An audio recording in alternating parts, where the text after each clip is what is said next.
Dakota land where the skies are wide and the freedom stands. With a Bible in my hand and a prayer in my heart, living this life where the wild plays its part. Dust on my boots and my hat pulled low, got my trusty rifle and I'm ready to go. Hunting the game as the sun hits the sky in the heart of the 701. I feel so alive. Guns and the 701, that's how we roll. Faith in the good Lord, that's how we hold the line of the legacy that runs through our veins in this wild, wild land where the spirit remains. We're living free, living bold, side by side, with God on our plate and our hearts open wide.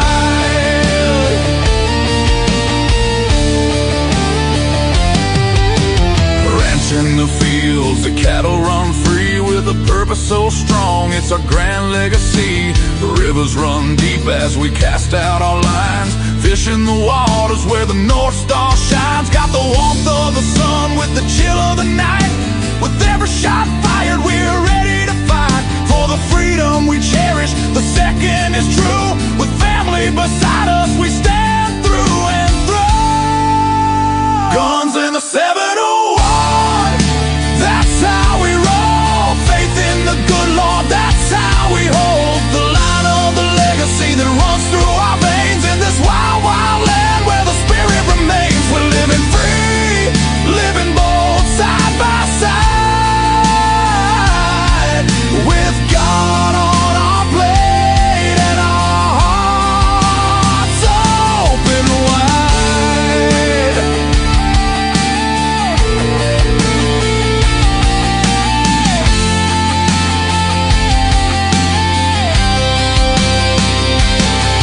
In a world that's spinning with sins that they wield, we stick to our values. Our fate is revealed with the word as our guide. We tread on the earth, a community built from the love, not the curse. Raising our voices, singing loud through the night, for God and our freedom, we'll continue the fight. Let the rifles ring out, let the spirits align. In North Dakota's embrace, our souls intertwine. So when you hear the gunshots and feel that proud sound, know it's faith and freedom that echoes around. From the fields of the ranch to the depths of the lake, with God on our side, there's nothing at stake. Guns and the 71, forever we'll stand in the heart of our faith in this great free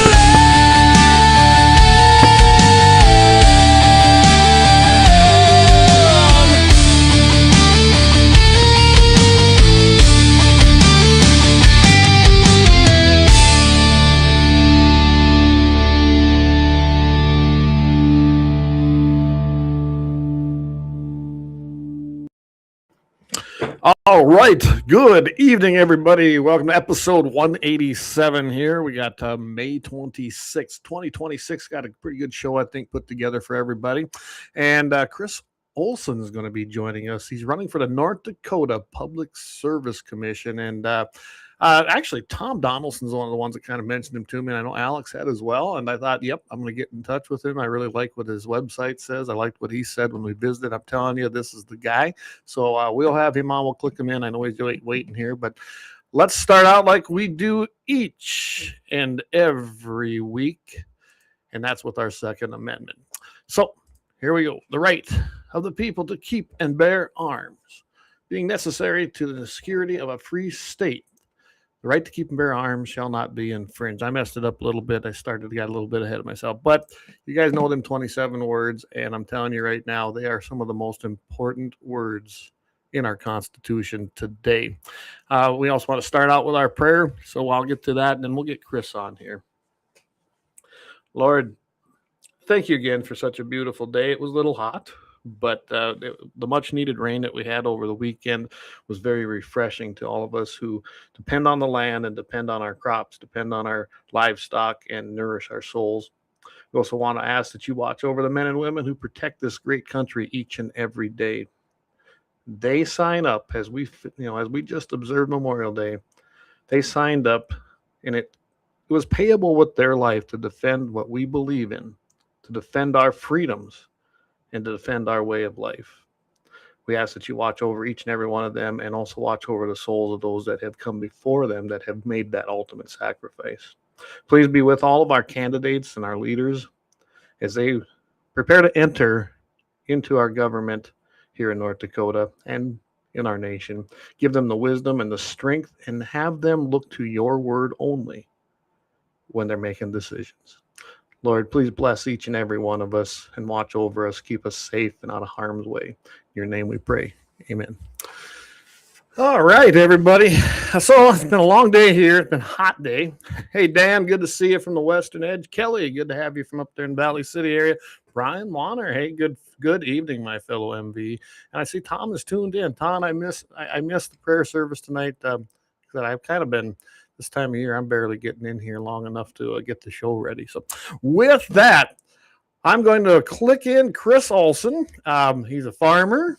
He's done, I'm just going to let him tell everything he's done himself, but he's out in the field. He's been working all day, I think, trying to get some flowers in, but I'm going to click him in here. Oh, did I lose him? Chris, do we have you? Hello? There we go. Can you hear me? We got you. I'm sorry. I am having trouble hearing anything through my phone. It was working. I heard the intro, and now there's just silence. Oh, so you can't hear me right now? Is it okay if I hop out and try to hop back in? Sounds good. Okay. Things happen, guys, when we have guests on, and especially brand new guests. He told me he was going to be out there planting today. He had some planter issues, so he got it fixed up, and he's going to be going to the high spot, so he had some service. As you can see, this is a working guy. This is me and you, everybody. So that's great. Here, let's click him in now. Oh. Can you hear us now? Shoot, still. Oh, I am still hearing no volume. Let me see here. Let's see. I apologize. I don't know what is going on with my phone. I am sorry. No. And he can't hear me either. So I'm trying to fix him on my end here. He probably can't hear that. I'm hearing a little bit on his end. I'm not sure what's going on either there. I'm doing what I can from here. It looks like he must be using an iPhone possibly. How about now? Can you hear us now? Nope. So anyway, we might have Chris on tonight. So like I said, I can tell you right now, Chris is going to be joining everybody. Alex is going to be here as well. That'd be on Thursday up in Bismarck, North Dakota at the NDGOP. We'll try this again here, see if we can click him in here. How about now? No. We can hear Chris. Good. Wonder if tell you what, everybody, I'm going to take a very quick break. I'm going to try to call Chris and see if we can't figure out what's going on. So bear with us. We're going to take a break and thank some of our great sponsors here and see if we can't get this audio taken care of.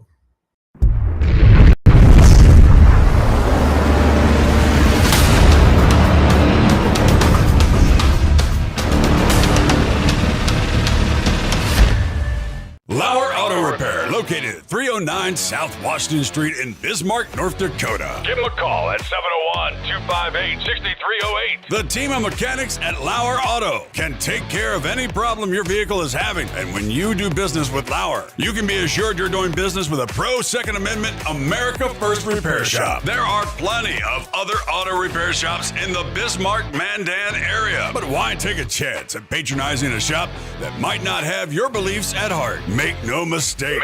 no mistake. Lauer Auto is your pro Second Amendment repair shop. When you talk to the guys at Lauer Auto, don't forget to tell them that you heard they are a sponsor of Guns and the 701 and that you appreciate their support of our pro Second Amendment, pro North Dakota live stream and podcast. That's Lauer Auto Repair, 701-258-6308. 701-258-6308. Located 309 South Washington Street in Bismarck, North Dakota. When you want it done right, go where lemons go. Kalon's Auto Service, owned and operated by Kalon and Misty Foss, lifelong locals with over 25 years experience. From modern rides to classic restorations, they can handle it all. Top quality work, fair price, and honest hometown values. Located just 1 block south of Highway 12 on 6th Avenue West in Lemmon. Kalon's Auto Service, serving you with all your auto repair needs. For the best gun gear for every and any situation, Little Angry Man Arms LLC has you covered. Top-notch guns from top-name brands like Winchester, Glock, Sig Sauer, and Ruger to essential extras from Magpul's, Streamlight, Hollow, Sun Optics, and more. Little Angry Man Arms LLC have everything to make your shooting adventures a success. Visit littleangrymanarms.com today and gear up for your next big hunt, competition, or home defense. Don't miss out on our exclusive deals. Little Angry Man Arms LLC, based in Trail City, South Dakota, your ultimate hunting partner.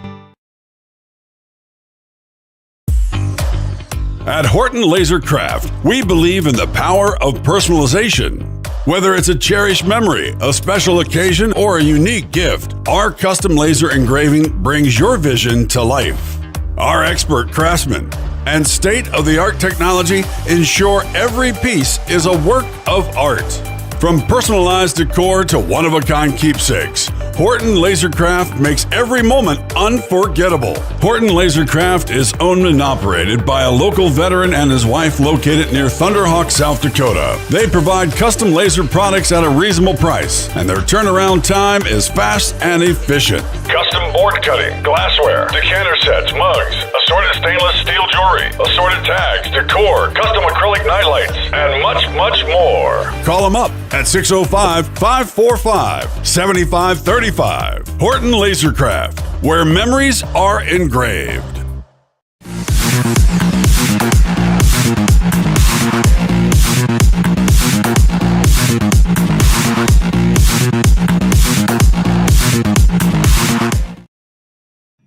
All right, we are back. Can you hear us now, Chris? Uh-oh, we lost him again, it looks like. We had him, it looked like. So anyway, I'll tell you what, a little bit I know about Chris. As I just talked to him today, had a great conversation quickly this morning. I will tell you that I know that he's going to be right here. I'm going to pull this up here. It's pretty hard to see it. It's the District 15 GOP candidate meet and greet. This is Thursday night, April 30th, 2026, Ramsey County Event Center. And you're going to be able to meet him Thursday there at the, you're going to have Alex Blas there. You're going to have Kathy Freilich, Donna Henderson, Kent Wilson, Devin Stahinski. Hope I got that right. I want to meet Devin too. And then Chris Olson. So you want to join everybody there. And then I'm going to be at the ND GOP headquarters. I believe that's Thursday as well. And that's for a barbecue. Chris, can you hear us now? Uh-oh. I apologize, Clayton. It's just not working for me today. I am sorry. No, hold on. I'm going to give him a call, guys.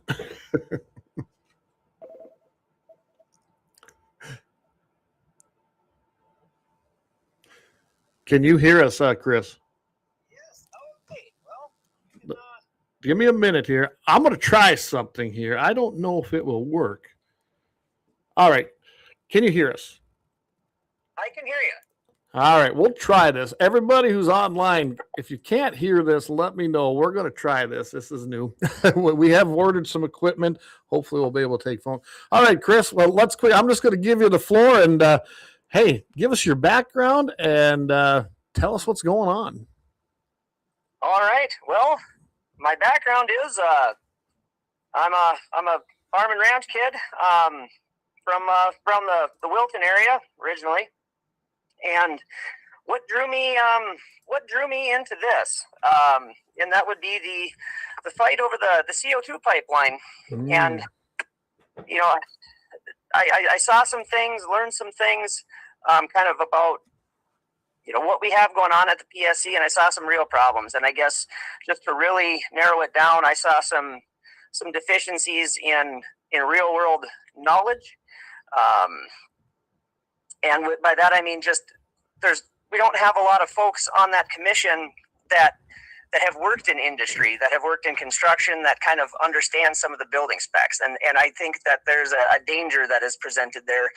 And then also with, how do I want to put this? With what I'm seeing with a lot of the projects that they have coming down the pipe, I am a huge advocate of property rights. And I think that those need to be carefully considered. And I don't feel like landowners were given kind of due consideration. It felt like we were like this pipeline's coming through whether you like it or not. Yeah, and I remember the whole fight, and it's, you know, thank goodness South Dakota kind of shut this down. Otherwise, this thing would still be going, and they haven't given up.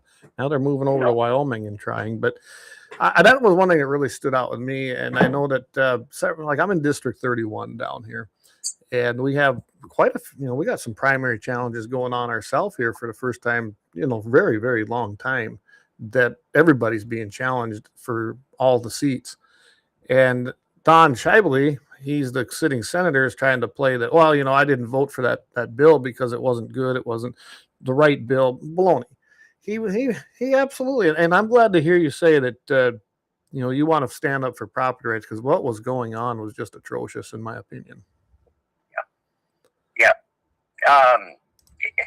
You know, and I guess with what I've seen and kind of what I've learned, I dug into the history of the PSC a little bit. It's a long, now in all fairness, there have been a lot of long-serving commissioners.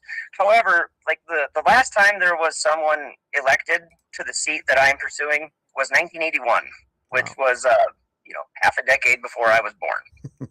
And that seems, I think we need, like, competition is good.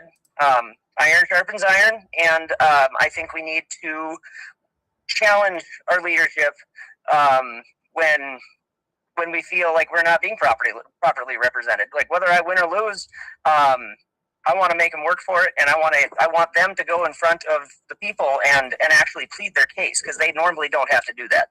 It's a position where normally once you're in, you're in.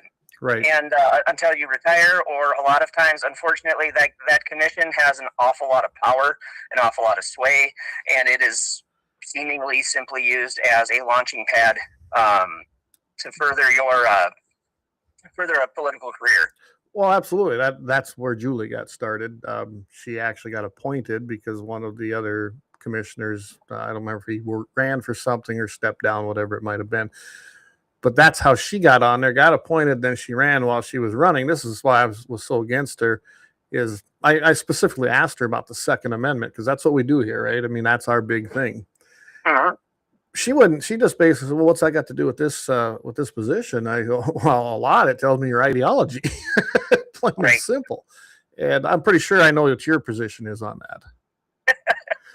Well, you know, my position is, if I can afford to do so, if I want an F-22 Raptor, I should be able to own one. Oh, I love it. I love it. Yes, that's the true meaning. I love it 100%. Well, absolutely. And then that's, on that note, kind of getting off into the weeds a little bit, but I am who I am.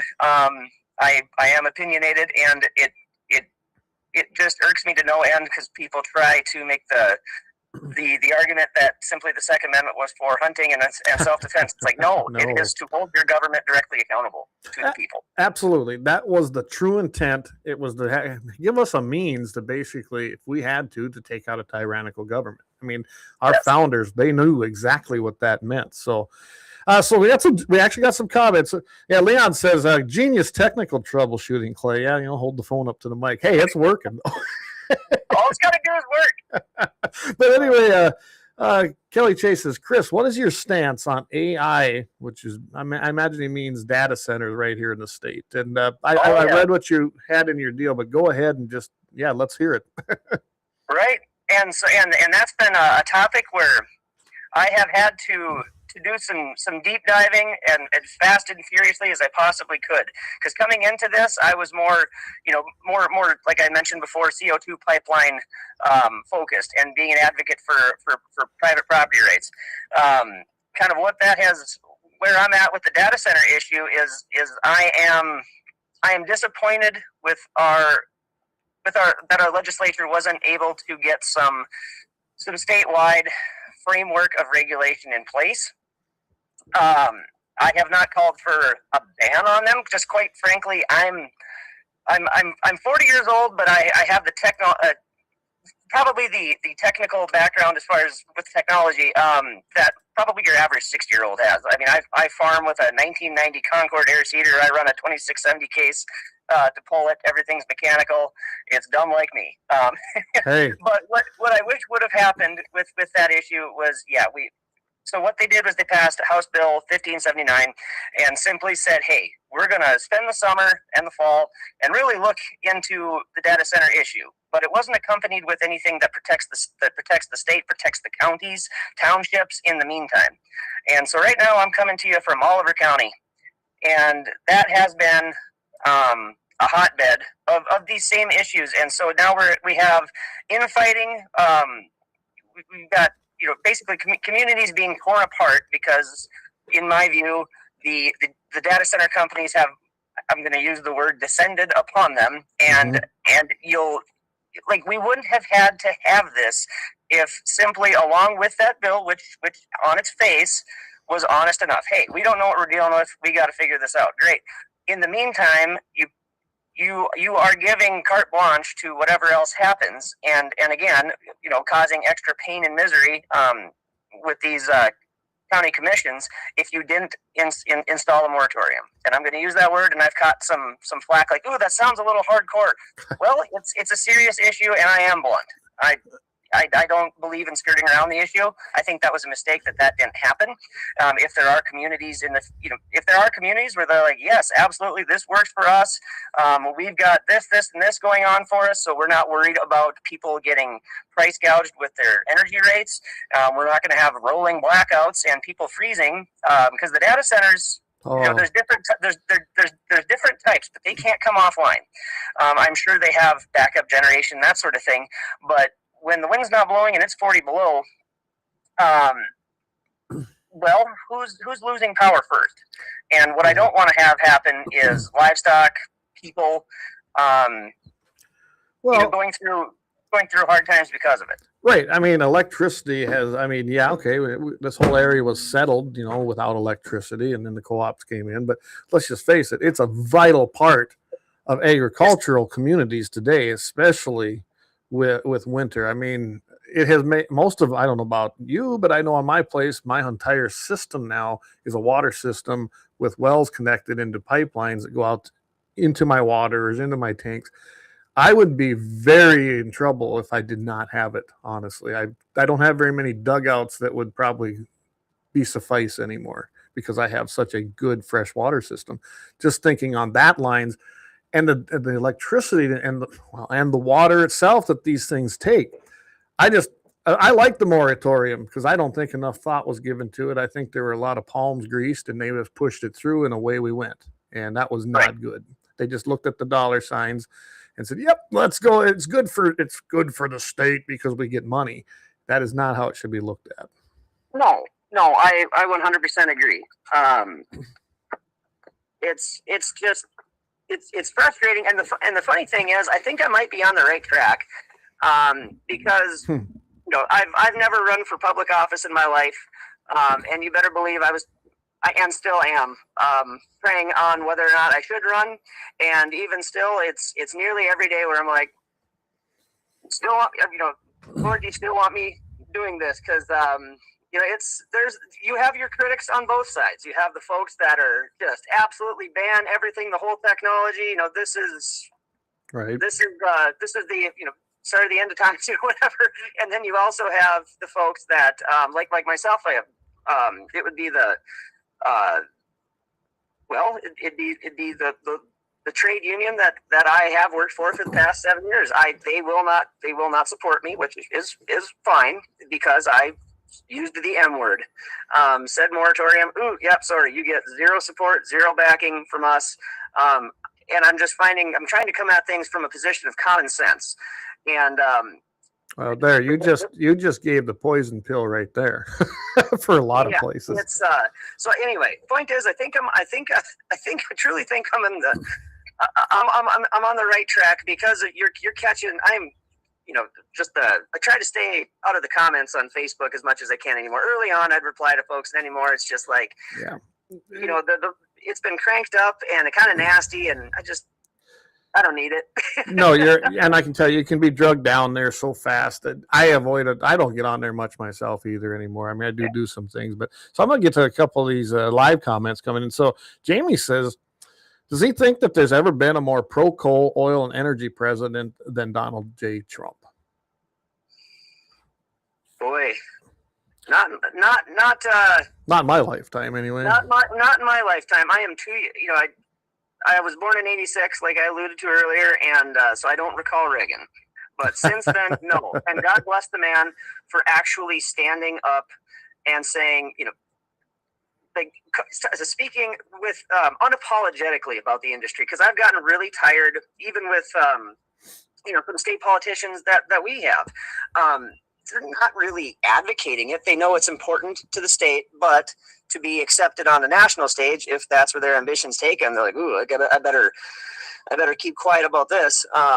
Regardless of how they feel, and I have a huge problem with that. Like, yes, it's been so good for the state for generations. I mean, it's fed my family now. I've worked in other industries within, so I'm a millwright by trade, and what that means, basically heavy industrial mechanic. Yep.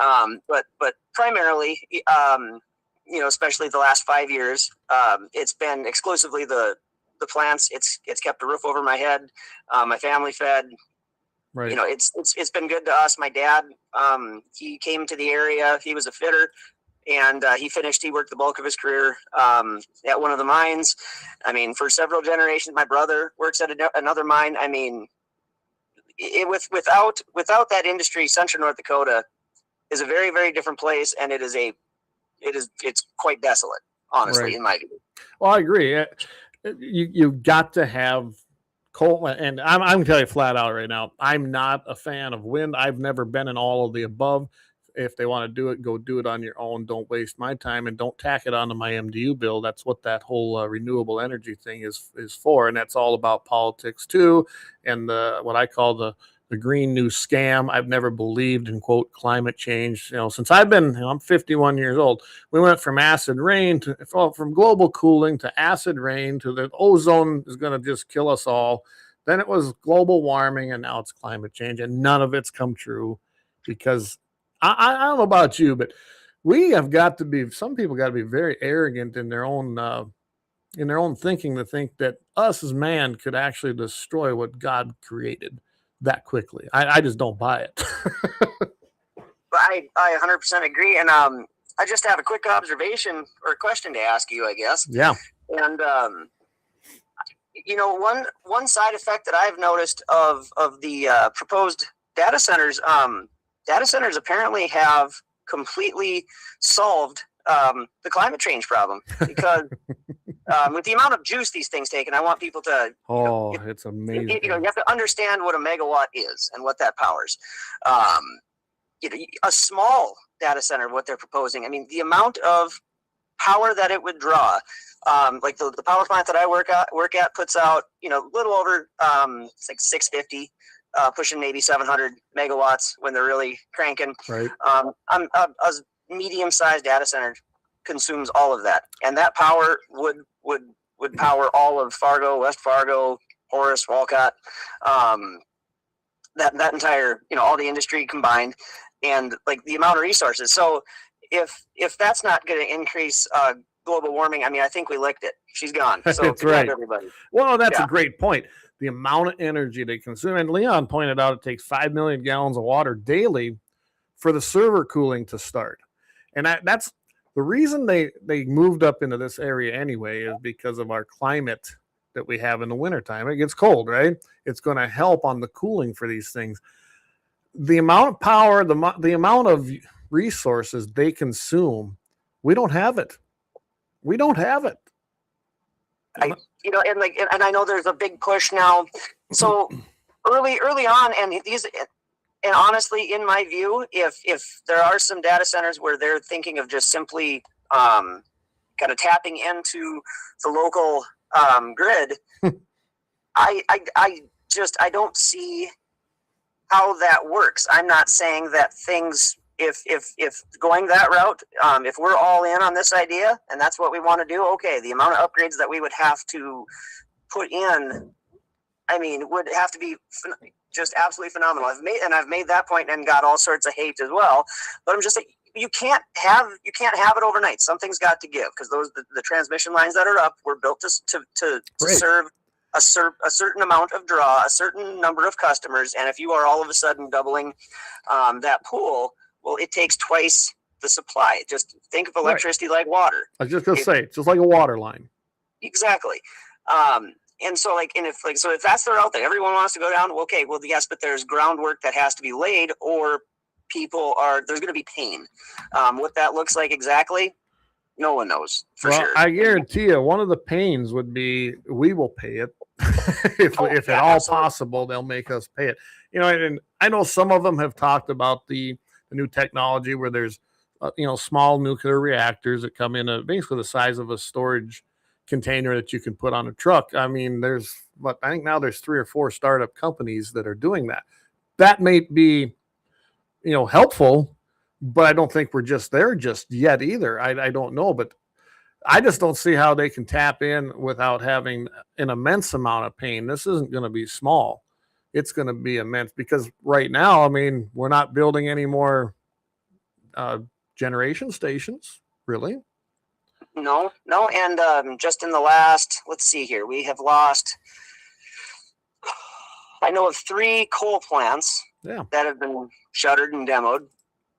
I know that natural gas is going to be basically the merging of and utilization of the oil patches, natural gas with with data centers. They're thinking that's going to be where it's at. Our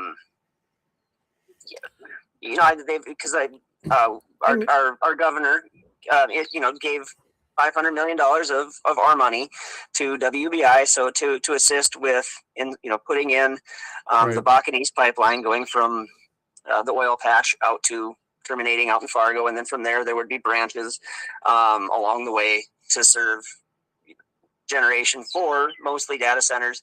And this is a question I've not gotten an answer to, and I'm not saying the answer is not out there, and maybe it's I would be worried for nothing, but I guess that's kind of my approach to all of this is, until you know what you're doing, oftentimes when it comes to a big decision, it's just better to do nothing.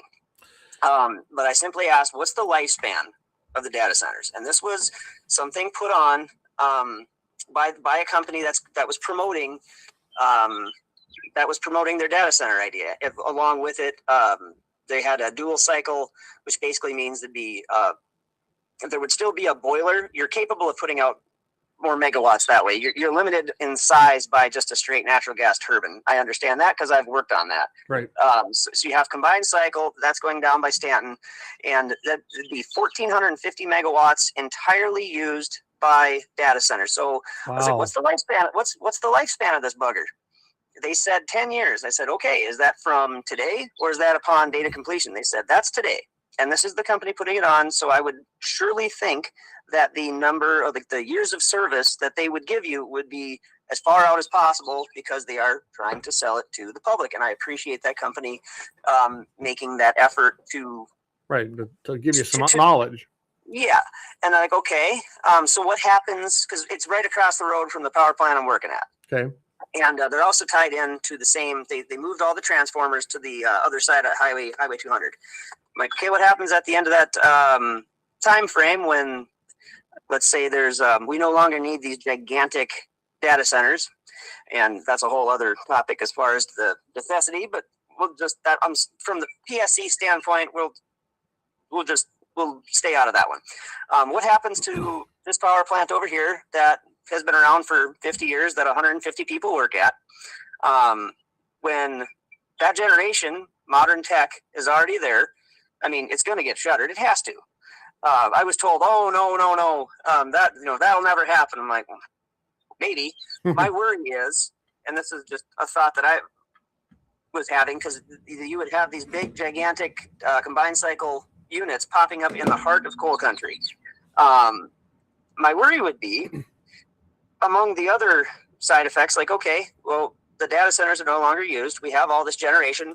We have an abundance of energy. That's a great thing. But it doesn't take very many people to run these facilities, so the jobs are more scarce. And I think by having these facilities out in the heart of coal country, that may be to the detriment of that industry. That's a worry that I have, and that is something I'm currently. That is my personal opinion, and that is something that I am currently researching, because I don't know what that looks like. I don't think anybody really does, honestly. But this is so new, it's so fast, and there's tons of comments coming in here, so I'm going to go through some of them quickly. Like Paul Mutt says, it's awesome. That what about a new power plant that they'll build to power the data center, which we kind of talked about. Dan Hager says, I can touch on that. So when I was at that same event, okay, so there's the much smaller, older tech lignite power plant. 150 people work at that thing, not counting contractors such as myself. We're there, all day, every day. Two. So there's other affected jobs. So I was like, okay, just on the generation side. So like, what's the total number of jobs with this? They said it would take about 25 to 30 to run the plant, and then another 200 to run the data center. I'm like, 200 to run the data center? There's going to be like 20 or 30 security guards. I'm like, well, there's 3 security shacks at the facility just on the other side of the road, and it's been 6 years since anyone sat in them. They just put up a camera. That job's gone. So I'm like, I wasn't able to work through those numbers. Yeah. So my worry is we're going to be out thousands of jobs. Now, some folks would say, well, now they can do other things, because with the burgeoning of technology, there'll be additional jobs. So they say. We've heard that maybe, before. But I don't, you don't need equipment operators. If you're running pipeline everywhere, you need pipeliners, but that's a temporary thing. And I've worked on the road. Having a permanent job close to home is far preferable. Yeah. Well, and let's just face it. I've been involved in a few projects where they say, oh, it's going to bring this many jobs to the community. Wasn't a lie necessarily, but what they did was they included those people that came to build it. And then when it was built, they went away. So it temporarily brought that many people. And then when they were all said and done, it was about a third that actually had permanent jobs. Well, that isn't job growth necessarily. Right. I mean, be honest about it. If that's what it's going to be, just tell the people. I mean, I think people would like that better. And so Dan Hager, he says, I pray Chris gets elected. He seemed like the perfect man for the job, an unwilling politician that is called to duty because of principle, not greed or fame. And absolutely, that's the feeling I got. You and I visited just a little bit this morning, and I'm telling you, most of the things I've done is not because I wanted to, but somebody had to do it. Yeah, and sometimes you just got to, and that's why we have the president we have today, because somebody had to step up and say enough. And what'd they do? Well, they stole an election, tried to put him in prison, and he made it through that too. And now they're losing their ever-loving minds. But we got a bunch more coming in here. Tell you what we're going to do, though. We're going to take a quick break, Chris. We got to pay some bills because, that's how this thing floats, too. So we'll pay a few bills, and I'm going to run your commercial first. I want everybody to see this, and then we'll go into our advertisement, and we'll be right back. As a husband and a father, I think about the future every day. How to protect what we have, but prepare for what comes.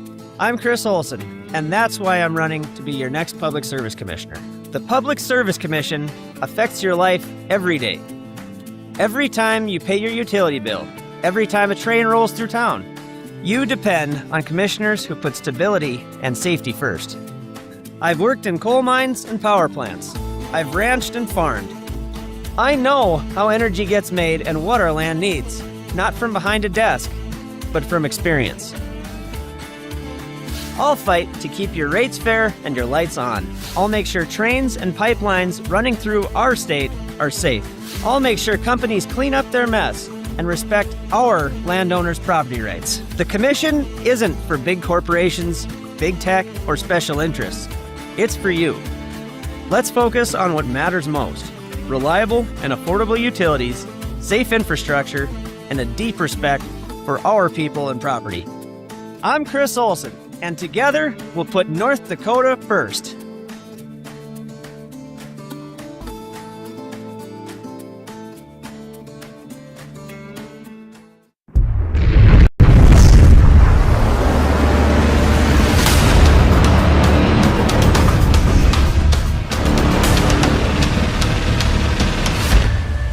LAUER Auto Repair, located at 309 South Washington Street in Bismarck, North Dakota. Give them a call at 701-258-6308. The team of mechanics at LAUER Auto can take care of any problem your vehicle is having. And when you do business with LAUER, you can be assured you're doing business with a pro Second Amendment America First repair shop. There are plenty of other auto repair shops in the Bismarck-Mandan area. But why take a chance at patronizing a shop that might not have your beliefs at heart? Make no mistake. LAUER Auto is your pro Second Amendment repair shop. When you talk to the guys at LAUER Auto, don't forget to tell them that you heard they are a sponsor of Guns and the 701 and that you appreciate their support of our pro Second Amendment, pro North Dakota live stream and podcast. That's LAUER Auto Repair, 701-258-6308. 701-258-6308. Located 309 South Washington Street in Bismarck, North Dakota. When you want it done right, Go where lemons go. Kalon's Auto Service, owned and operated by Kalon and Misty Foss, lifelong locals with over 25 years experience. From modern rides to classic restorations, they can handle it all. Top quality work, fair price, and honest hometown values. Located just one block south of Highway 12 on 6th Avenue West in Lemmon. Kalon's Auto Service, serving you with all your auto repair needs. For the best gun gear for every and any situation, Little Angry Man Arms LLC has you covered. Top-notch guns from top-name brands like Winchester, Glock, Sig Sauer, and Ruger to essential extras from Magpul's, Streamlight, Hollow, Sun Optics, and more. Little Angry Man Arms LLC have everything to make your shooting adventures a success. Visit littleangrymanarms.com today and gear up for your next big hunt, competition, or home defense. Don't miss out on our exclusive deals. Little Angry Man Arms LLC, based in Trail City, South Dakota, your ultimate hunting partner. At Horton LaserCraft, we believe in the power of personalization. Whether it's a cherished memory, a special occasion, or a unique gift, our custom laser engraving brings your vision to life. Our expert craftsmen and state-of-the-art technology ensure every piece is a work of art.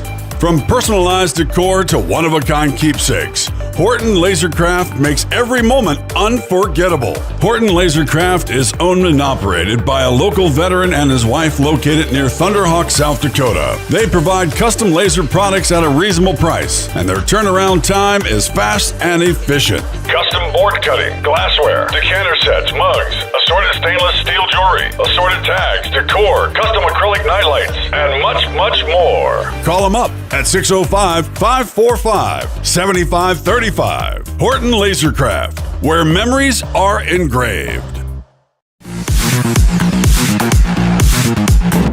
Hello, I'm Greg Carls. I'm running to be your Perkins County Sheriff. This county is not just where I work, it is home. For over 25 years, I've been involved in many aspects of the law enforcement world, from private corrections to dispatch and jailer. For the past 18 years, I've been South Dakota State certified. For 16 of those years, I have served right here for the people of Lemmon and Perkins County, not just as a law enforcement officer, but as your neighbor. I've been there on people's hardest days, and I've never forgotten the responsibility that comes with that. I'm a husband, father, veteran, and man of faith. Those roles shape how I serve. with compassion, humility, and respect for every person in the county. My time in the U.S. Army Reserve and my deployment to Iraq taught me the value of standing strong when people need me most, and being part of a team is invaluable. Being your sheriff isn't about power, it's about you, the people. I'm asking for your vote on June 2nd so I can continue serving this community and county I love as your sheriff.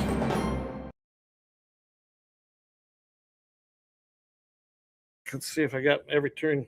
All right, we are back. So we are back here with Chris Olson. Had some great off-air messaging here. So we were just talking about the data centers and crossover and things that go on in North Dakota politics. And anyone that's listening to this and chiming in, you guys all know what this is. I want to bring up one thing, and I'm going to also bring up what someone else said. So JD says, so if he's against data centers, I just want to correct you, Jamie. He didn't say he's against them. He's cautious, right? Did I characterize that right, Chris? Yes, that is 100% accurate. I have never called for a ban, because coming into this, like I say, my reasons for running, we're from another place. The data center issue, that was something I've had to try to very quickly wrap my head around, and I've deep dove it as much as I can with the time that has been allowed to me. And I guess I'm kind of approaching the issue. I'm like, okay, well, sell me on this. Like, what is the benefit for us average North Dakotans? And all you hear really is, well, increased tax revenue. I'm like, oh, okay, that's what this world needs more of. Larger government. Anything else? Well, they can build you schools, and like, okay, well, I think overall our education system's doing, decent. I mean, maybe for some, and everybody's got a vote, and that's the beauty of this country. If you disagree with my viewpoint, that is totally fine. I'm just seeing, I'm not seeing the jobs. I'm not seeing this long-term boom that is just, going to pull us all out of the squalor that we now live in. Honestly, I love my state. I like it. I'm looking at, unfortunately, there's a few wind turbines there up on the hill, but I mean, it's a beautiful place. I loved the way that I was able to grow up, working cattle, riding horse, just, the rural life. And I would love my children to be able to experience something that's reminiscent to that. Right. And I want to safeguard what we have, because there's no going back, really. I don't feel like there's not. We're seeing that. Look at wind energy. To me, it's a dismal failure. Okay, their lifespan is short. What the benefit is none, and then you got to deal with the waste. People were always worried about nuclear waste. Well, what about the windmill, the blades, and they don't necessarily just generate electricity. Plus, they had to go build transmission lines to try and get that electricity into the grid. I mean, this wasn't just a nice little experiment. This was a big failure and a big waste of money for return. And the wind don't blow all the time, just like solar panels. The sun don't shine all the time. Coal, oil, gas are constant. Okay, and they're cheaper. And this is just it. Like as far as data center, like JB asked too, he goes, what's the plan then for keeping ahead of China, Russia, et cetera, in the cyber world? It's a future that we like it or not. Data centers pretty much run our military now, and there's some truth to that. I do like what Leon said. He said China steals our technology and could care less about resource consumption, which is true, even when it comes to a human. I mean, they literally have a business in China of organ harvesting from people that don't want to do it, but it's a communist nation. As far as the data centers coming, I think they're coming. I do. I think, though, we do have to be cautious. We don't have the infrastructure to support them. Now, the people building them, I think that should be the requirement. If you're going to build it and you're going to require the infrastructure from the resources of water and electricity that will, basically take care of small counties, then you pay for it, not us. Yeah. Yes. And, I can't help but recall back. This is 2 weeks ago. I was driving back from a political shindig in Fargo, and I was listening to the radio, and so this would be the Applied Digital kind of public outreach guy. And is it Nick Phillips? Is that his name?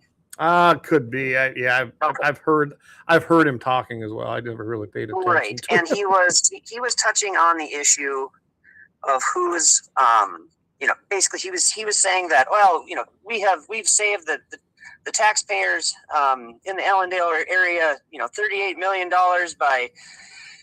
because if they're a high load customer, and however the tax breakdown went, and how it was framed up as like, well, how have you saved anybody anything? And then was also saying that I'm talking like the individual rate payer, like just like, no, you pay your rate is your rate. And I think he was saying like some of the built-in fixed charges were now $38 million cheaper. And that's a whole other discussion. He also touched on the infrastructure, the upgrades, and that they would be, taking that on. I also know some folks down in that area they were fired up and bringing forth evidence to the contrary. And I guess from where I'm at, that brings me back to just like, hang on a second. Before we get too far down a road and people no longer have reliable service or affordable power that we've come to enjoy in North Dakota, let's figure out which projects, because I'm not calling for a ban. And I think that they are coming, but I just want to go about things in a very smart way. And I think we should look at each project individually, because if I really have trepidations about the projects that are going to be tapping into the grid. And like you were talking about who's paying for that infrastructure. Right. Some folks down there were saying that the ratepayer was getting hit either directly or indirectly. They were noticing some. Yeah, you're seeing that where these are, they've been built down south of us, into some of those states. And that's exactly what they're seeing. I know people down there, and that's exactly what they've seen. And that isn't right. Things were fine until they moved in and started consuming power. And then we had to build more infrastructure, had to build more everything, get more power. But eventually, unless we start building power plants, you're not going to make any more power. Where's this power coming from? How is it going to get there? Are we going to, this is just, we're putting the cart in front of the horse, and you should never do that, is in my opinion. Dan's on here. He says, he says, I agree with JD. The need for data centers will probably expand exponentially. I don't disagree with that. He goes, if we take a NIMBY attitude, our foreign enemies and competitors will. They're probably light years ahead of us already, because they don't have a constitution, they don't have a representative republic, and they don't have property rights in those other countries. Right. We are unique in that, honestly, the way it's set up. And I like what I think it's Ravicus. I think that's how you pronounce it. He said, I'm for data centers, but not for eminent domain to get them. I don't want them on farm and agricultural land, and that is a finite resource. And once it's gone, it's gone. There's a lot of truth to that. I don't believe it's an eminent domain thing. I'm pretty familiar with the Constitution. I don't see where this is a eminent domain. I guess I don't think it's encompassed within eminent domain to get the power to them to do these things, because this is for private entities. This is not for the good of the public. This is not a road that gets you from point A to point. No, they're stretching that out. I realize there was a court case. This is probably 20 plus years ago where the Supreme Court wrongfully decided that they could use eminent domain to take land and basically build a mall because it would increase tax base. I'm very, very familiar with that, and that's what they base a lot of this stuff. When they talk about this case, and I forget the name of it, that's the one they talk about and they're referring to. But still, even to build a gas line, if it's for just a data center to make power, that is not an eminent domain project. That's you go negotiate with the landowners and you buy your access. I was just going to say it's so from, again, kind of my origins with running for the PSC, they were trying to get that same. They were trying to get CO2 classified as a utility so they could implement eminent domain, and it was frighteningly closer to going through, and probably may have if it wasn't for South Dakota. Than you would have thought. And so you've got something that's already classified as a utility being put in by companies who have eminent domain power in many cases. That would be a hard one to that one would be a hard one to get in front of. And with regards to, so I kind of looked to Fifth Amendment, the takings clause. Yes. So just simply laid out, pretty vague. Private property can be used for the public good. And that is a loose, and you kind of alluded to that court case. And the public good is... you could make all sorts of connections and lawyer speak, and it, like, buckle up. Yeah, and that's just it. The public good. It's not defined, unfortunately. I wish it was more defined. I do too. But I don't consider the use of the public good being come across my land so a private company can make money. Supplying electricity when the co-ops were going in, that was quite a bit different thing, because electricity, I would say, looking back, I wasn't around when they were doing that, but it was a public good. It did help us move forward in this country. And, but then you go back and look when the rails come through, the things that, oh my goodness, the things that happened when they built the rails. Oh, that would not happen today, because there'd be so many court battles be the way they went about it. And they really abused it, and they had the full backing of Congress. So yeah, it has been abused throughout time and history. There's no doubt. Leon says, I think data centers will be 100% projects eminent domain. I think that's what they're searching for. When Carbon Summit Solutions got common carrier status, that wasn't a good thing. And are they going to do that here? I don't know. Remains to be seen. And as far as people and their private property, someone wants to sell somebody property to one of these companies. I guess it's their property to do as they want with it, as far as I'm concerned. I would never do it. There's not enough money in the world for me to sell my place. It's just, and people always say, oh, there's a price. Trust me. Anyone that knows me, there's no price. This place has been in my wife's family, not quite 100 years, but her grandfather is the one who settled it, and my father-in-law ran it. Now we're running it. Yeah, this place isn't for sale. I'll go to my death before I leave it. Right. So yeah. Paul Metz, I like that comment. Eminent domain is for public, for the public, not for private domain. Yeah, it's public domain, not public eminent domain, not private domain. Dave says, my concern is, what is the data?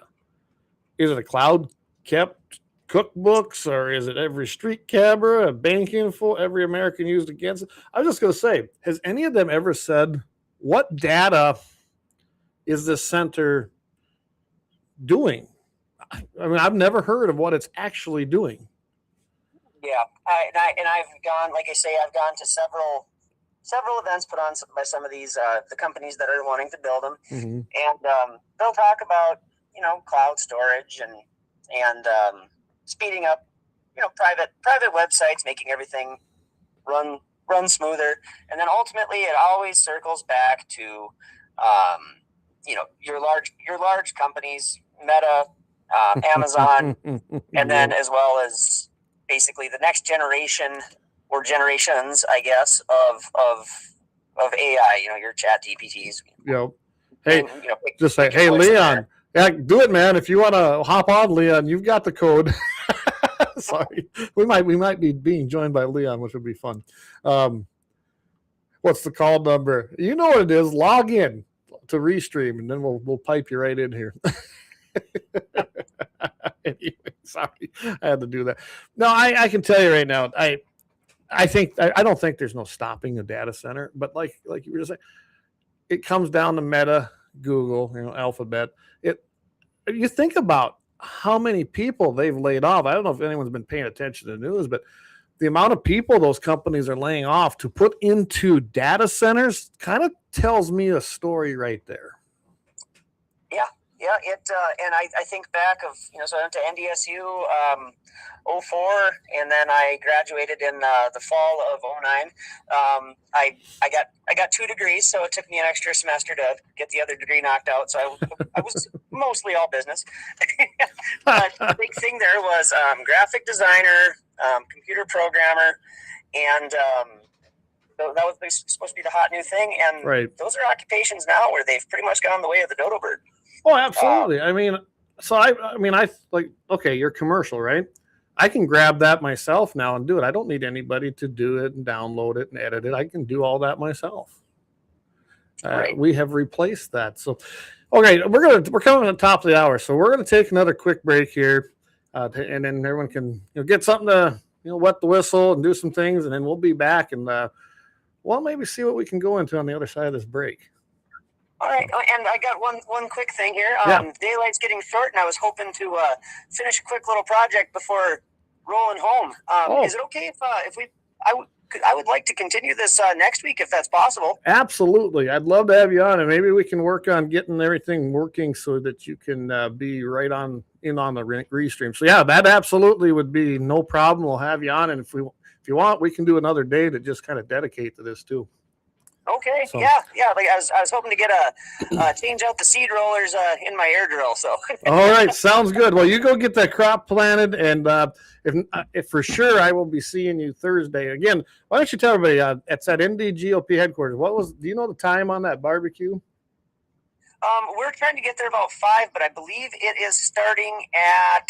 I think it's officially starting at 6:30 or 7. I'd have to double check with Alex on that one. All right. That was his brainchild, and I'm going to try to be there about 5 and start barbecuing. And I'm sure just if folks showed up at 6 even, we'll be there. Just come, stay as long as you want, and then take off. But I think officially the kickoff is like 7. Yep. But if you want to show up earlier and leave earlier, totally fine. We'll see you there. And that's all Central Time, everybody, and I'm planning to be. So, Chris, thanks for joining us. We will pick this discussion up again, and let's get out there. Go hit his website, everybody. I just can't stress enough. He's got a ton of information on there, and it's chrisolsonfornd.com. So I really highly encourage you to get out there and check out his website so that you can see exactly what Chris is about. And hopefully you haven't voted yet with all the early voting that I can't stand. But get out there, and if you're voting that way and you haven't placed your vote, make sure you mark Chris. And there's another guy on there, I think Devin. Isn't that his name? Or is it, yes, sir. Yeah. Devin Stachinsky. And that's the next guy I want to have. Maybe we'll have both of you guys on together. Maybe that's something we can do. So, all right. Well, Chris, go get her done, and we will talk with you Thursday, and we'll try to get you on here again. All right. Thank you, sir. Yep. Thank you. Pleasure having me. Bye. Yep. All right, everybody. So that was Chris. Again, it's top of the hour, so I'm going to take a quick break here. We'll come back. I got some other things that we can talk about, but I think that that's your guy for Public Service Commission. I truly do. So, all right, we will be right back after our break at the top of the hour.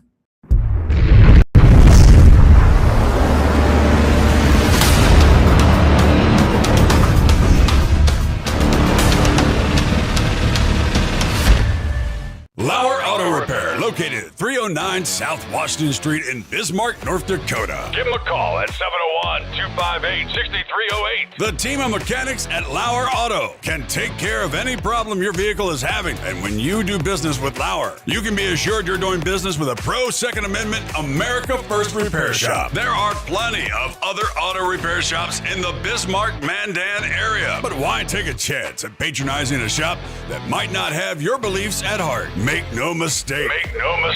LAUER Auto is your pro Second Amendment repair shop. When you talk to the guys at LAUER Auto, don't forget to tell them that you heard they are a sponsor of Guns and the 701 and that you appreciate their support of our pro Second Amendment, pro North Dakota live stream and podcast. That's LAUER Auto Repair, 701-258-6308.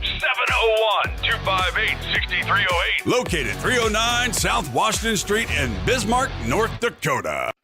When you want it done right, Go where lemons go. Kalon's Auto Service, owned and operated by Kalon and Misty Foss, lifelong locals with over 25 years experience. From modern rides to classic restorations, they can handle it all. Top quality work, fair price, and honest hometown values. Located just 1 block south of Highway 12 on 6th Avenue West in Lemmon. Kalon's Auto Service, serving you with all your auto repair needs.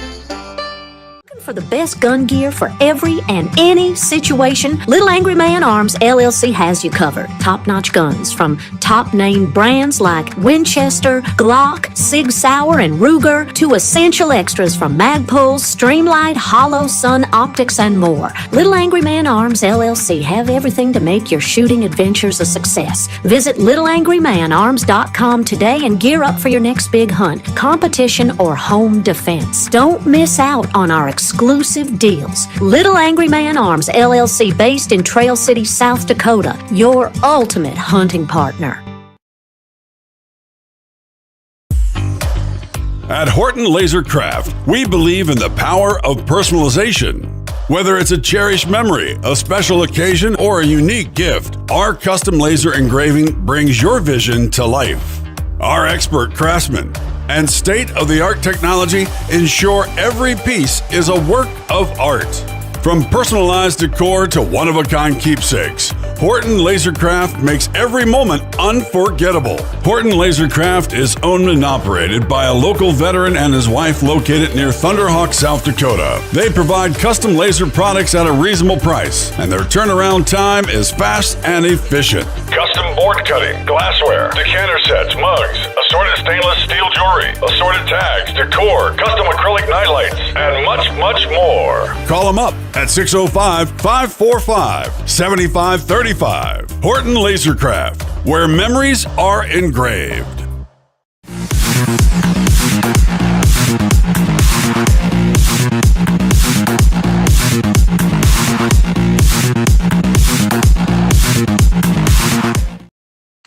All right, we are back. I appreciate Chris coming on. I sure wish that we could have made that work a little better, but hey, that's just how things go sometimes. I think it worked out okay. I'd never done it like that. I'm kind of hoping we can get the little glitches worked out by the time I have him back on. I'm pretty sure we can. So, yeah, Leon's is definitely going to address this, though. I'm in the very near future. Yeah, so Axe sent me something down there from LAUER Auto Repair, everybody. Of course, some of the best mechanics in town, as far as I'm concerned.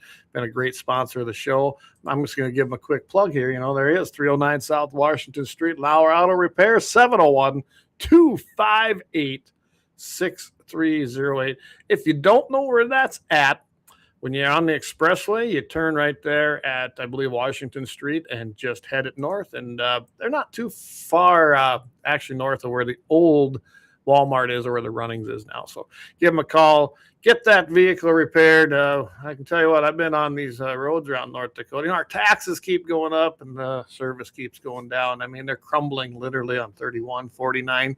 Even that stretch between the junction there all the way in the Mandan is getting pretty horrible. But Axe sent me this. He's got the top U.S. states by data center count. So check this out, everybody. Virginia is number one. They're the leader. And Virginia's got 398 data centers operating right now. Planned projects, another 287. Texas has 296 with 170 planned additional projects. California has 277. Well, isn't that strange that California would even have them, especially with the water and electricity problems they have now? Maybe that's why they got worse. I don't know. And another 54 planned. Illinois, 139 with 123 planned. And then Georgia with 94 and 141 coming online being planned. So that's what's happening. I have no doubt that's what we're going to see here. I'm with Chris, though. Cautious. We need to take caution. We can't just start going into this. There's too many unknowns. I wouldn't do that with anything. I truly wouldn't. I never have. And I'm a planner. So the planner in me would be like, wait a second. And I'm pretty good when I'm looking at somebody. I can tell if they're lying. And I can tell you some of these guys I've seen talking, pretty sure they're lying. I don't think it's going to have job creation they keep saying. I think that the strain on resources is going to be probably at least 10 times more than they're saying when it's all said and done. And all of them seem to have expansion. So I know a guy that's down there by the one in Georgia, or one of these in Georgia. They got it built, and then they bought a ton of land around it, and now they're expanding, which is going to take more power and more water. So this isn't going away, but we need to be able to get real data on the data centers, see what maybe the 10, 20, 50-year outlook is on it, and try to plan accordingly and see what we need to do to make it not be a strain on the land, on the water, on the electricity, on everything around here. We can't have that. We just can't. We can't go Wild West on it. And I would never vote to do that myself. If they came in right now with what they've got and what I've heard, I'd be a no. We don't have enough information. We just don't. Tons of comments coming in here. And they're counting on the broader public not understanding the issues from Leon surrounding data centers. We're not drones. You can't just say China and we run. We need to think about it. Absolutely. And I'm in that camp. I'm not necessarily against them. They're here. But I am not going to give them free reign. I wouldn't personally give them free reign. I'd have to first go track the money. Who's got the most to make on it? Always follow the money, always follow the money, always follow the money. It's that simple. Utility-led seizures like PPL in Pennsylvania and PSEG in Maryland, is from Leon, are using eminent domain to secure rights of way for transmission lines such as Sugarloaf Transmission Project and Maryland Piedmont Reliability Project to support data center energy demands. Yeah, and that's what I'm most afraid of here. I don't know if you listen to Chris, everybody, the amount of power he's talking about, and we don't produce that. And then they'd step in here and hook up to the grid. Then what? We got to be able to produce the power. And it is like water lines. So when we built our water line system here, we upgraded the lines just in case. I didn't go with what I needed. I was looking 20 years down the road. Am I going to acquire land? Possibly. So I got bigger well pumps. I have bigger pressure tanks, and I put double the size of the line in here so that we could handle that if we ever needed it. I didn't go with the minimum. Same with electric. Are we going to put bigger power lines in? They can only carry so much electricity down a line. I don't know. I have no clue. So anyway, that's some of the things there. Leon's just saying that. Yeah, electric utilities and grid operators frequently use eminent domain to acquire land for high voltage transmission lines and infrastructure required to power them. A practice driving local conflict in states like Pennsylvania, Maryland.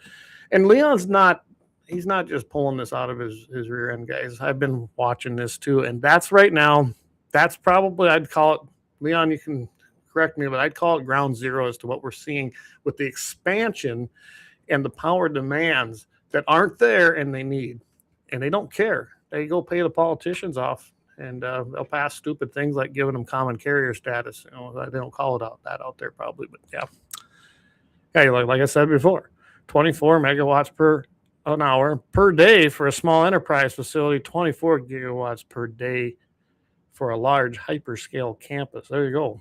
That's just it. Anyway, I'm not against them. But we cannot run into this thing and go, yeah, let's just do it. No. And I don't care, and of course, I may already made someone mad about this. They're like, well, what's it going to do to the tax base? That ain't going to drop my property tax, I guarantee it. All that's going to happen is these horrible public schools, and I call them that. I'm not a public school guy. I think it's a failed system as well. They're just going to pump more money in them. They'll just waste it. I guarantee you the property taxes, which fund most of that, are not going to go down. Because a data center comes in and pays a bunch of taxes. I don't doubt they're paying more money to the schools.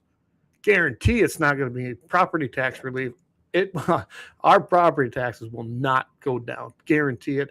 If they tell you that, it's a lie. I don't know about anybody out there right now.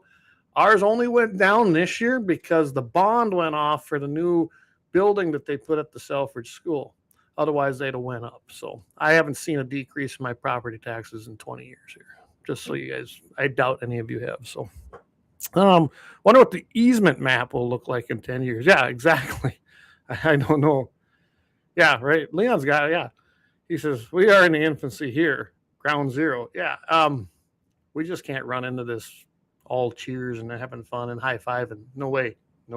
I wouldn't be for that ever either. A little bit more on Chris. I kind of was looking at his stuff on here. So he's 39. Well, he's 40 now. He had a birthday. Raised in the Reagan area, area. Now living near Baldwin. He has a wife. They operate a small calf cow-calf operation and a forage operation with cash crops. That's what he was doing today. He was working a little bit on that. So, yeah, I understand him wanting to get out there and get it done. So he's been in North Dakota for 39 years. He's got 5 children, 7 years with the union with Millwright, and 2 degrees from NDSU. He's a very hard worker. He's huge on property rights. So I had a discussion with him, and I guarantee you he's a property rights guy to the core. And I know how he feels on the Second Amendment. I wanted him to say it. I thought it was awesome. He goes, "Oh, you know, I think I ought to have, essentially like me, if I want to have a tank." I seen somebody mention, you know, Abrams tank. Absolutely, I should have everything the military has. I will never change my stance. I've never ever changed my stance on that, because the intent of the Second Amendment is to protect themselves from the government. That is the intent, 100%. So I'm going to need what they got. If I don't have it, if the inevitable someday happens, well, I guess we've got a plan. Maybe just put it that way. All right. Kelly Chase says, over the last 5 years, I've heard all about the grid. Not sufficient for electric cars. And now AI data. That's a good point. And now the AI data centers, when does it get attended to? That's a great point. That whole electric car thing, when they were talking about it and how, you know, if they ended up increasing every year and then they had this much energy going out, what it was going to do to grids, and some of them were going to collapse in some of the areas. And I don't know if they ever got the project underway, but I believe they were going to put an electric charging station every 50 miles along the interstate, because the feds came in and supplied a bunch of money for it under some kind of program. So I don't know. I really don't know how to address that. I know we don't have the power grid to supply enough electricity to our current people and the data centers, especially if they keep growing. It just isn't there. Plain and simple. Anyway, I want to move on from that. I'm going to have Chris on again. I'm going to get the other guy on. But like he said, Thursday, NDGOP headquarters, and I said, you're right, I had the wrong flyer up there, Kelly. But they're going to have a big deal there. I'm planning to be up there. I'm going to slip it in there. I don't really have time to go, but I'm going because I want to meet some of the people that are going to be there. So here's one here. When the Revolutionary War happened and the militias were called out, did they have to unlock their guns from a gun safe, then unlock the ammo from another, then go to war? Nope, they sure as heck didn't, did they? And nor will I. In fact, my plan is to, I at least own something that shoots every caliber of our enemy, both domestic and, from other places. And any foe, I'll just shoot them, take their stuff, and we'll be ready to rock and roll. And we'll start arming other people. Yeah, Kelly's spot on, right, Leon? He is. I've never heard, and that's nothing. I've never really heard what a data center does. I always hear the cloud thing. I'm sure that a lot of the AI stuff that's happening is where that's coming from, which AI is a whole nother thing. Is it a helpful tool? Yeah. Is it being used probably for the wrong things already? Yeah, I have no doubt. I can tell you this. I hardly believe in some of the new songs I see. I mean, look what we produced for the opening of this show. I see pictures today and videos that even say AI generated them look like genuine people. Yeah, I think it's gonna. I don't know why you'd want to teach machines to think and have a thought process, because that's what's happening. And they're only going to be as smart as the input put into them. And I actually have. I'm not going to go into it tonight because this is a pretty long discussion, but I actually have a thing here about AI and what's happening and what it's doing, especially on our rights. Second Amendment is actually addressed here.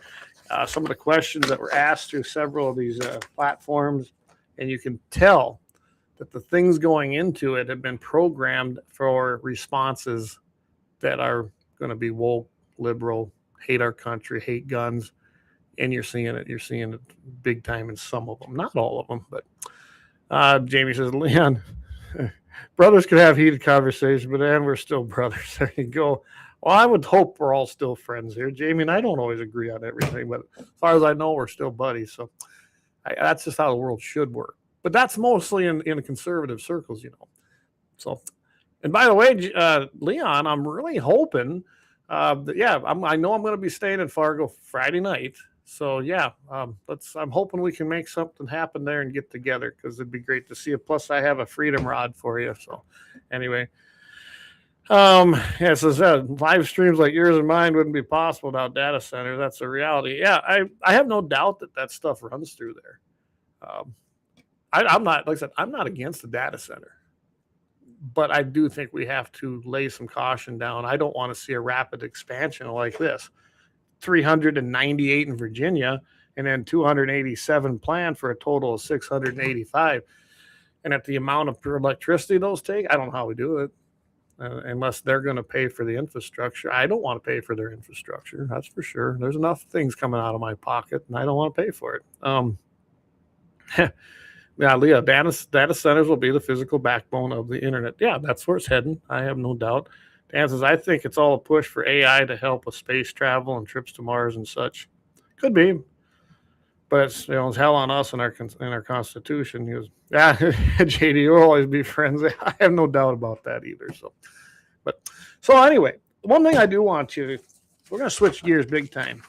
We're getting there. I'm going to try to keep it short and cut her off here probably in about the next 10, 15 minutes. But so if anybody hasn't heard, one of the oldest regulations that we have on the ability of law-abiding gun owners is to purchase the firearms of our choice, right? That may be changing somewhat. We're seeing things. April 29th, and this is what I was really excited to hear about with our new acting, Attorney General. There was a press conference that announced the 3 major regulations. That come from the Biden administration. By the way, Cornyn looks like he's out, everybody. I was just looking at this. I believe he's toast. I don't think we will have Mr. John Cornyn, Rhino Republican, that voted for the Bipartisan Safer Communities Act. I'm pretty sure he got defeated by Abbott. So stay tuned. That's going to be a huge major change. And I do not see Texas. I don't care what they say. I don't believe media anyway. That idiot moron who claims he's a pastor but then calls God binary. I couldn't believe I even heard that come out of his mouth. Who's running against Abbott as a the Democrat can. He's not going to get elected in Texas, not unless they steal it. Anyway, so get back to this. So Justice Department, this is Attorney General Todd Blanche, said the Justice Department is also reviewing the sporting purposes test regulations. If you don't know what that's about, we're gonna inform you here. And one plank off a Thune regime is going by. By the way, we're all over the place now. Scott Pressler now has said if Thune does not get the SAVE Act, on the floor and get it passed, nuke that damn filibuster, because they're going to do it to us anyway.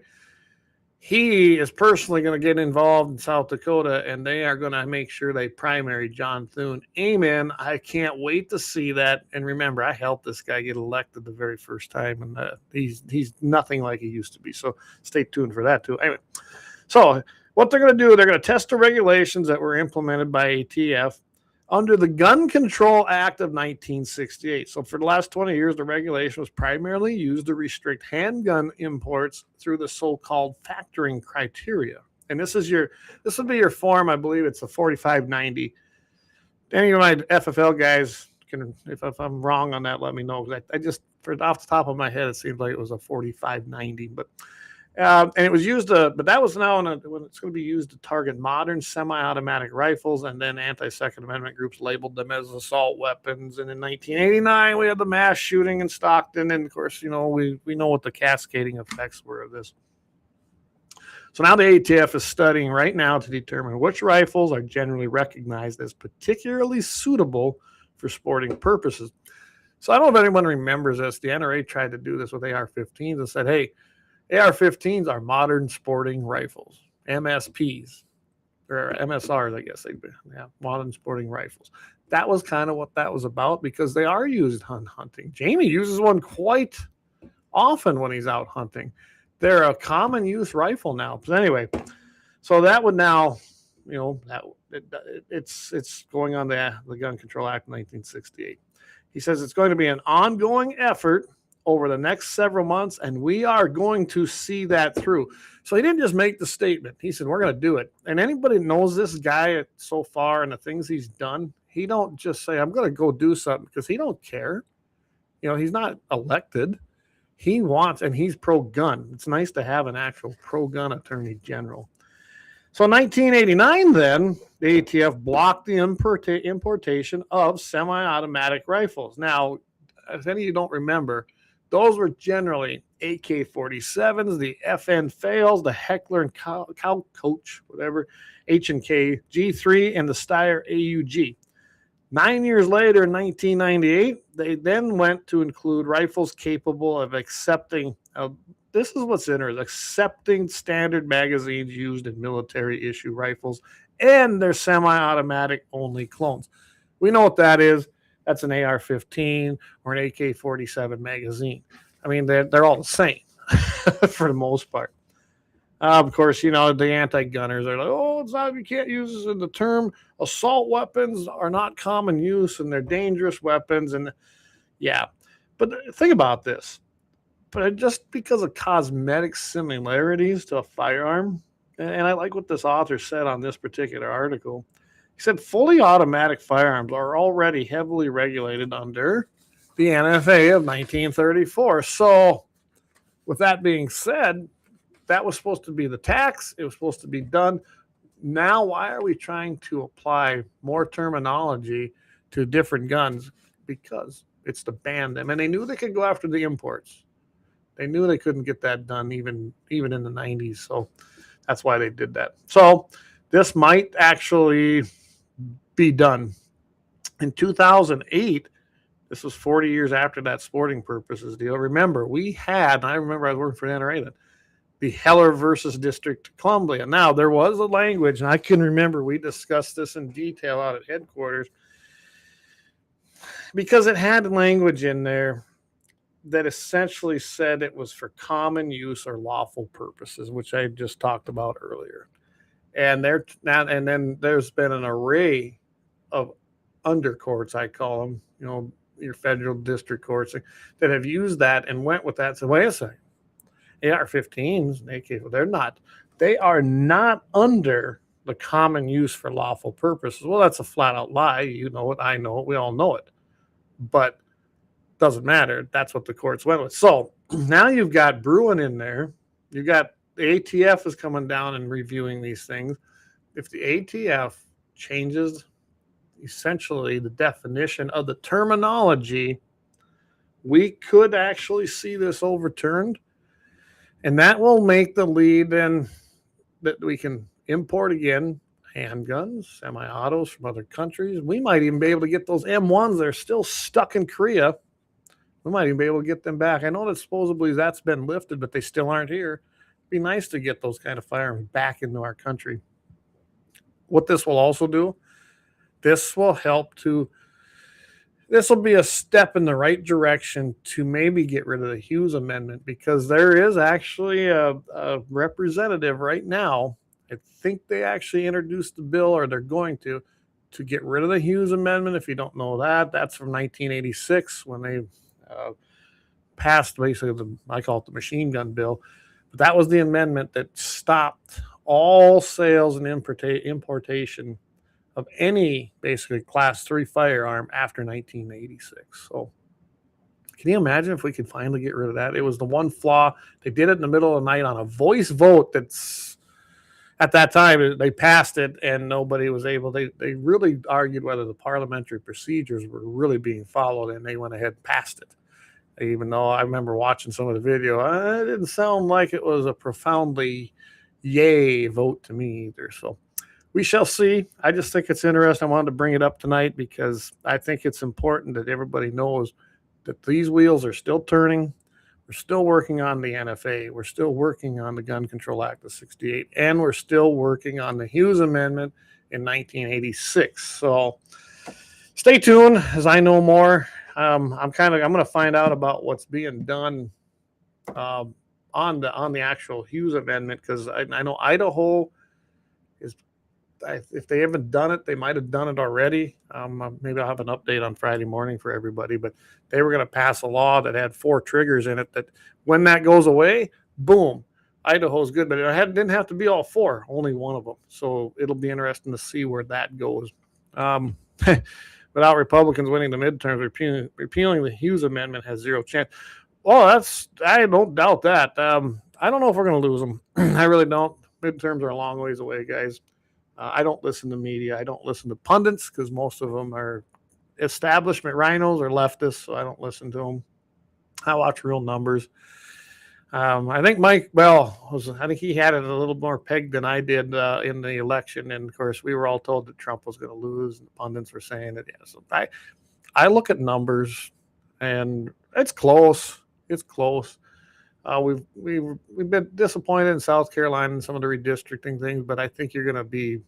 This is not a for sure thing for Democrats. It truly is not. Just take my word for that. I'm not saying it can't happen, but it's not what the media is saying. But they want you to believe that, and they'll say it every day and every day and every day. And even our side gets all jittery. Quit having knee-jerk reactions. If you want, dig the data up yourself. But it is a long ways from the midterms. We're not even close to being done with that. So anyway, that's where I'm going to leave everybody tonight. Just want everybody to meet Chris. I think he's going to be a fantastic public utilities commissioner if we can get him elected. So go out. If you're voting, got your ballot, go vote for Chris and vote for Devin on that. That's pretty easy. Vote for Alex for our U.S. Congressman. I can tell you right now, I did not fill my ballot out for anybody that was unopposed that I didn't like. I'm not going to just give them my vote anymore. It ain't going to matter. They're not being challenged. They will get elected, but I just can't consciously vote for people that call themselves conservatives yet do the exact opposite. So if they were unopposed and I didn't think they were worthy of my vote, they did not get it. They got to earn it. Plain and simple. Plain and simple. So, all right, everybody. Again, tune in. Friday coming up, man. Friday. It's not that many days away. Hopping on KFYR 5:50 a.m. The big stick in the Dakotas. Todd Mitchell in the morning. 7:15 in the morning Mountain Time. 8:15 Central. And I'm going to be bringing some of these things up. I really am. I'm going to dig into it a little more and see where that Idaho bill went. I even ran into an article, and I got it here because I thought I might need it tonight. Did you know that in Nebraska, a dog actually shot somebody? You might want to tune in for that. We're going to talk a little bit about that. Anyway, it's an interesting story, but tune in for that one. And then, of course, Blackbeard Logic Friday night. I don't know if I'll get there in time, Leon, but I think I won't be making it there when you go on. I doubt it. Won't be in town by then. Anyway, Blackbeard Logic, 5 o'clock Mountain, 6 in the Central Time Zone. Do you want to tune in for that and he's always got a fantastic show. Sunday, of course, is Sunday Sportsman's Devotion. Vance couldn't be on last week. He got called into work. The job he has, he's pretty much on call. And when he gets called, he's got to go and check things out. Wasn't a big thing, but he wasn't able to do his Sunday Sportsman's Devotion.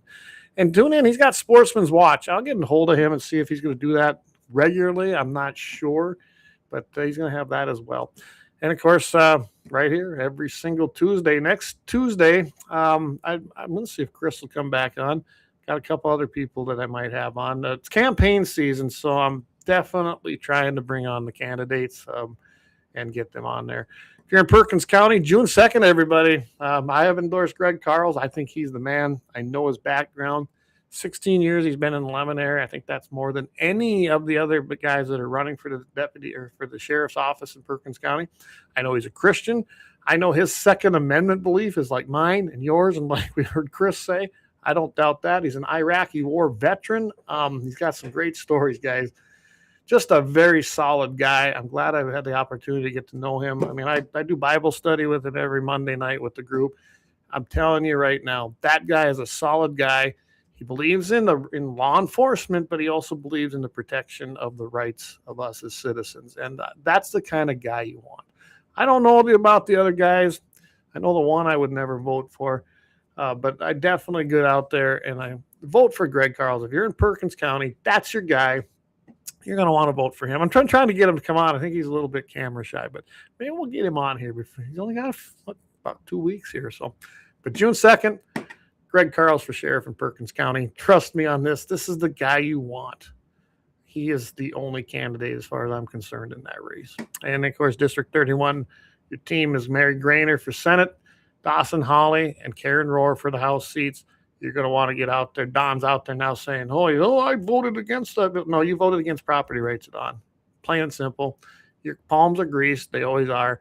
And you're going to do what the establishment tells you to do. I don't like you, Don. You know that. And do not vote for Don Scheibel. Vote for Mary Grainer for the Senate District 31.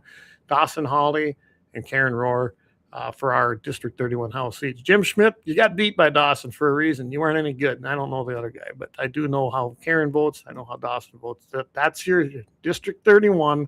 That's your ticket. So, all right, everybody. Appreciate y'all tuning in. And, of course, go out there, check out the website, www.gunsinthe701.com. And right over there, right there, subscribe. Hey, I appreciate everybody who's been doing that.